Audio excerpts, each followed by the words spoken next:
It's a beautiful day. Ocean is calm, the sky is blue, and there's not much wind. I picked up this flower. It's up there. It's beautiful. I want to talk about the free will and being sincere and truthful, if I can make it in the next 10 minutes or so. I was posting a video on free will that if we think there's free will existing, that thought itself may be violating the idea of the free will. You are confined and have an opinion. So in that sense, if I say there's no free will, that may be another way that my mind may be confined. And we can go through endless discussion.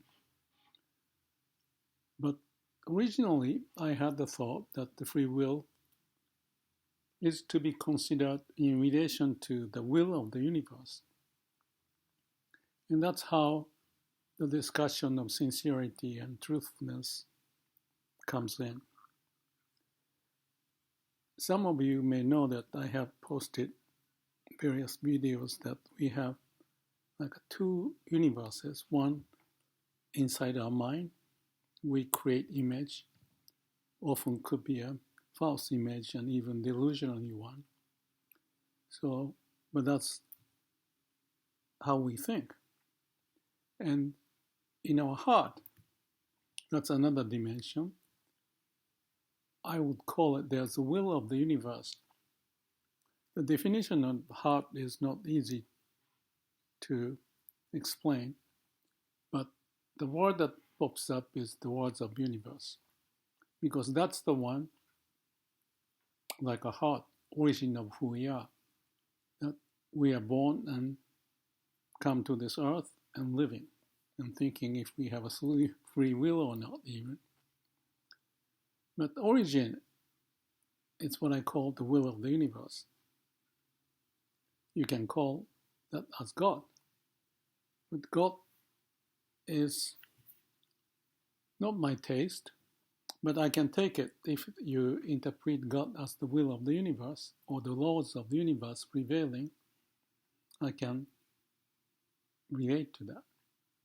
Because when I think about my existence and how I am here through many generations of my parents and mothers and the origin of the birth of living being on earth, there's that laws of universe prevailing to make that miracle to happen, even for me to think and talk and you to communicate.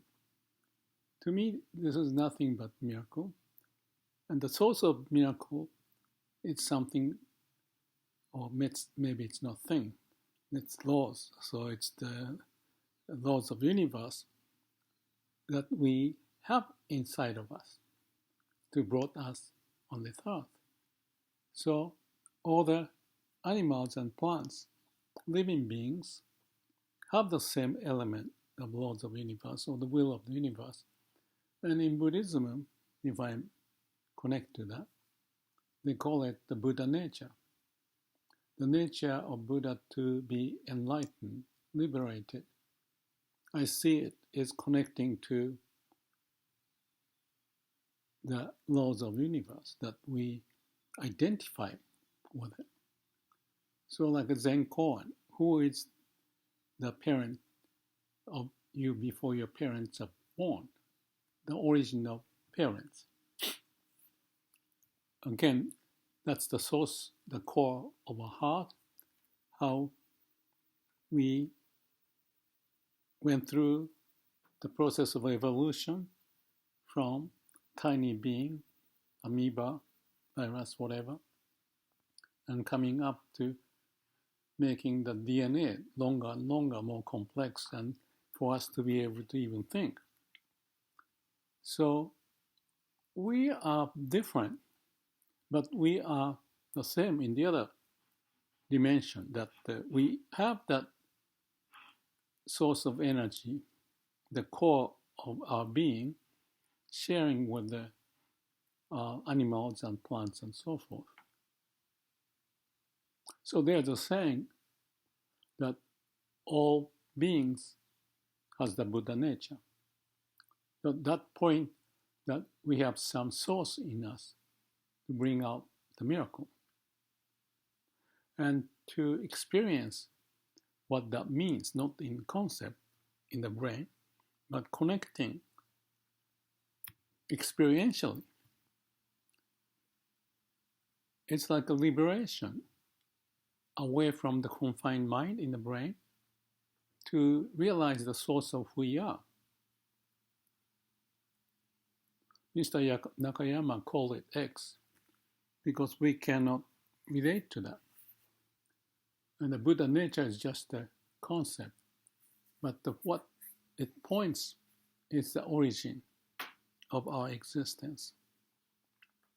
So if I go back to the free will, if we think we have a free will in our mind, unless you are liberated or enlightened to connect to the source, the core of who we are,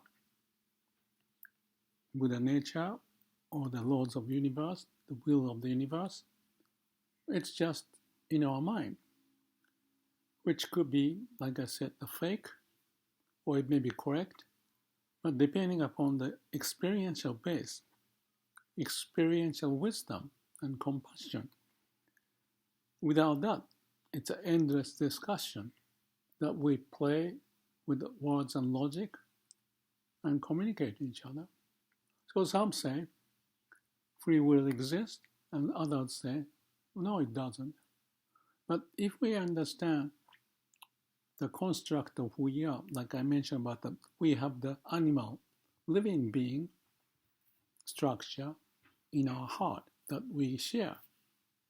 And then added onto it, it's like at the Garden of Eden, eating the fruit of knowledge. Picked up the words and logic, good and bad, right and wrong, beautiful, ugly. So differentiate things. That brought us to this wonderful brain that we can use and appreciate. Because without the brain, I don't know if we can appreciate. We just are the living being like animals. But because of the brain, we know sort of where we came from and how and why we exist. Even to see that's the miracle. I don't know if you can relate to that sense of miracle. But to me, just this flower, this tiny thing, to come to this. The other day I had octopus I caught. And they said there are 9 brains, the 1 center and 8 for each of the tentacle, they call it, the arms and leg. So they have a distributed brain structure to maneuver things as if we have lots of brain cells or brains, as they talk about. And in us, we can relate to that we have the brain related to, let's say, thinking. But there's a brain, or expanding that brain notion, neural network connected to how the arm functions, just like animals do, or the leg, or any other stuff that happens, which may be seen as unconscious. And I think Carl Jung talked about collective unconsciousness. It's close, but not to the point of capturing the source of living, in my view. But it's coming close, that we have nerve system, brain system, and connecting, so we have the executive function to relate to that.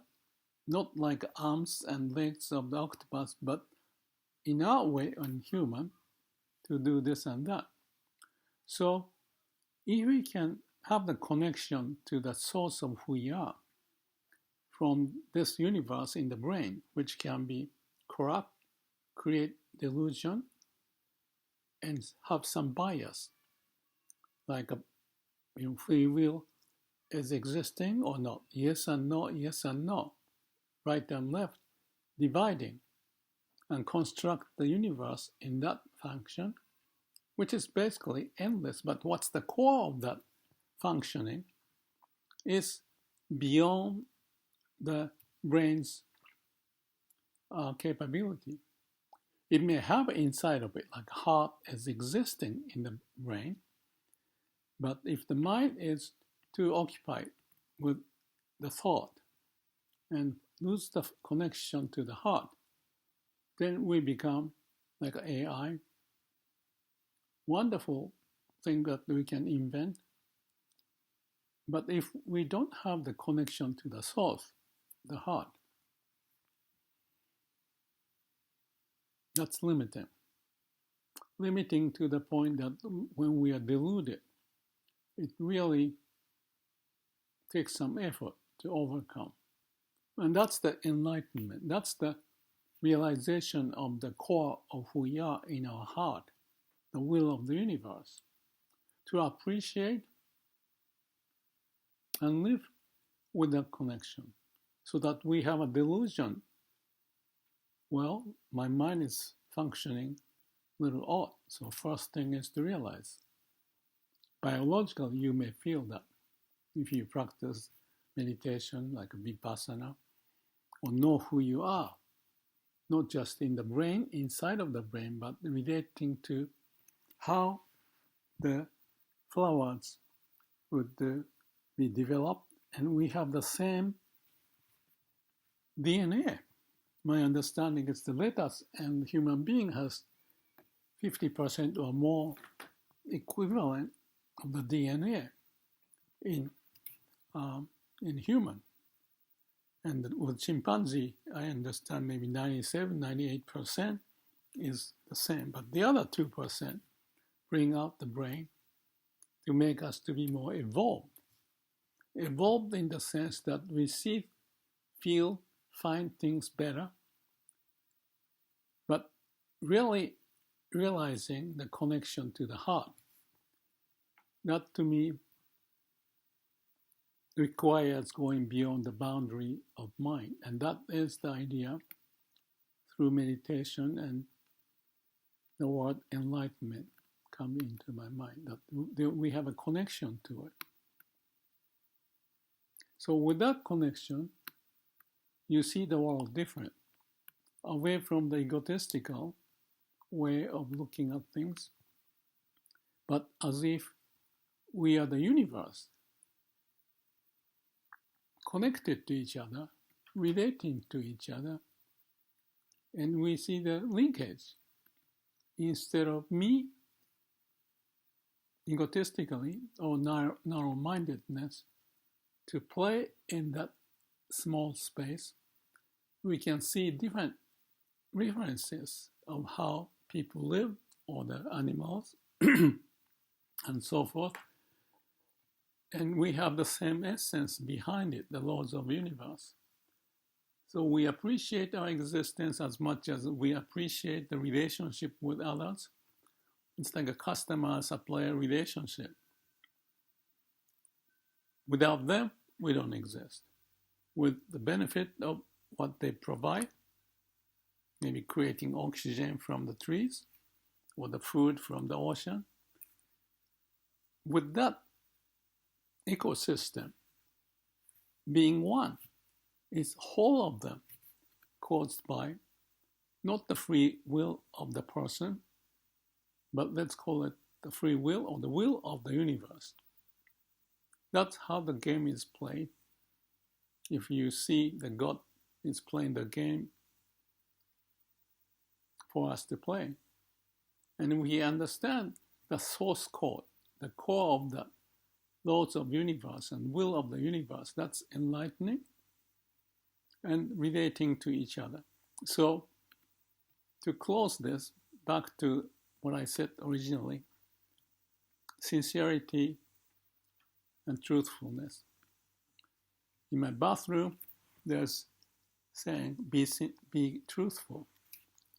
That's when I posted the little piece of paper when I got this, call it enlightenment, to find the connection to the root, awakening experience.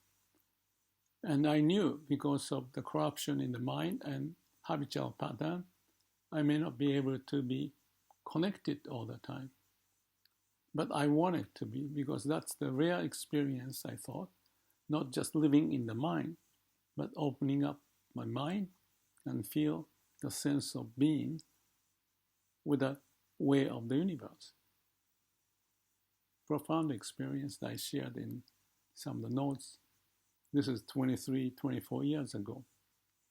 So on one hand, there's a mirror in the bathroom. I sit, I look at myself. On the left is be truthful. On the right, I added be sincere. What it means, relating to this two universe structure I was talking about, one in the brain, one in the heart. What I thought this morning was that when I put be truthful, that was wanting me wanting to be identified, the core of the universe, the awakening experience, which I may not retain. So I wanted to be truthful, to be with my heart and live accordingly, because that's how I was built, brought on this earth, this miracle, as a source that I see coming out. When we can use the brain well, then we can find the compassion and wisdom. So that's on the left side. On the right, I put later, be sincere. And I use the word from Daisetsu. In one of the books I've read 100 times or more, he was talking about being sincere, have a sincere mind. It's most important. And then I realized that be truthful is like connecting to the source, and be sincere is like have an attitude when I use my mind, in my mind, to be sincere.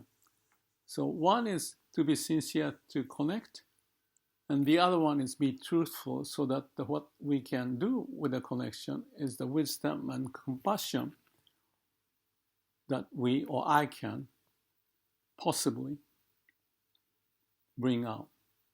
There's no guarantee, because human is limited, and the mind tend to stay or being outside of the Garden of Eden, playing with the words and logic.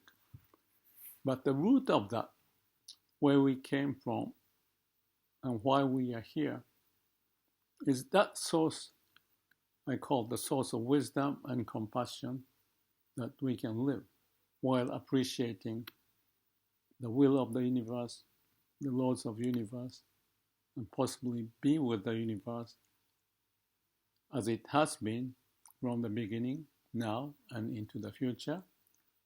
And upon death day, you go with the flow of the universe again.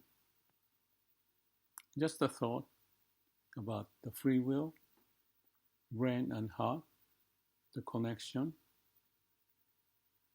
That's right. Be sincere and truthful. So I changed the be truthful to be first, but I said be sincere, because I'm using the mind quite often, as you may. So let's be sincere and then have the connection to be truthful, connected to the heart, to live our life with them and compassion.